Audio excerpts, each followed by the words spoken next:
COVID-19 has a lot of us spending more time inside at home.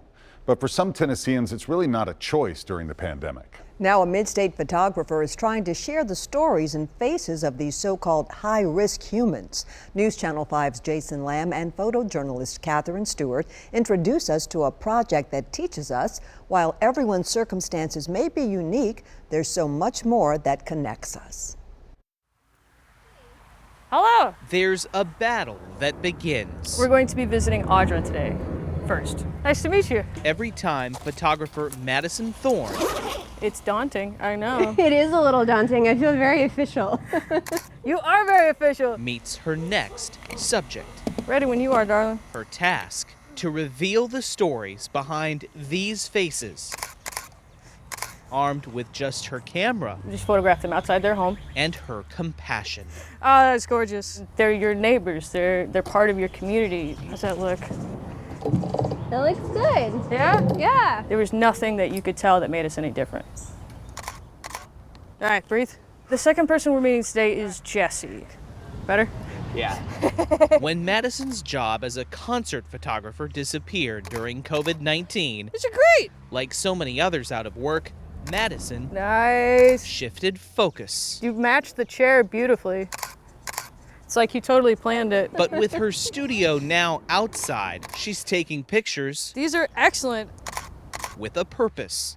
An idea born from what she saw during the recent protests. This is what democracy looks like. Not these protests, but these ones. These were the protesters that maybe a week or two into quarantine demanded that businesses reopen. On the news, she saw a message written on a sign someone was holding. But this has gone on too long. Sacrifice the weak.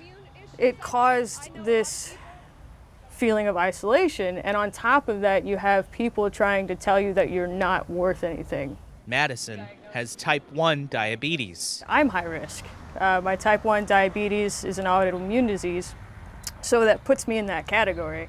Which got her thinking. How are you? Good. Yeah? Yeah, it's just been a lot to think about the last few days. How Kinda like could what we she were talking best about, fight the last battle night. of people just not understanding? That was a major thing with the autoimmune issues. I think I'm doing better. And then the next day I'm like, oh, just kidding. There's another corner it was hiding in. When I started to interview people who are also high risk, so I'm gonna go back to a couple of the things we talked about yesterday. I realized that we're far from alone. Tell me what you think. No weirdness, you know? Her work is Okay, called cool. the High Risk Humans Project, telling the stories behind the faces that are usually behind masks. You can't just look at them and think high risk. At each stop, This is a good day. This That's is an excellent. unusually good day. she listens.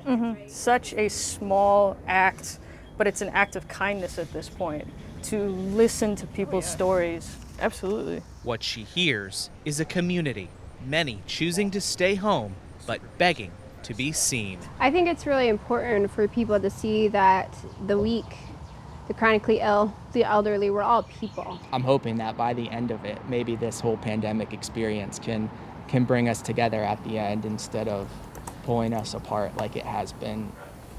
And that, Madison says, is the point behind each smile. And I try really hard to get those smiles. You know, I'm completely goofy, as you know. Each story You know, I have notes and notes and notes and notes and notes. ends and up on notes her and notes. High Risk Humans website. I'm Brett Ryan Stewart. My name is Mark Gonzalez. My name is LaWanda Harley. Not to be seen as someone at risk because of COVID, I'm high risk because I have chronic hypertension. I'm a recording engineer and a music producer, songwriter, and I have type 1 diabetes. I'm also high risk because I'm a little overweight plus some change.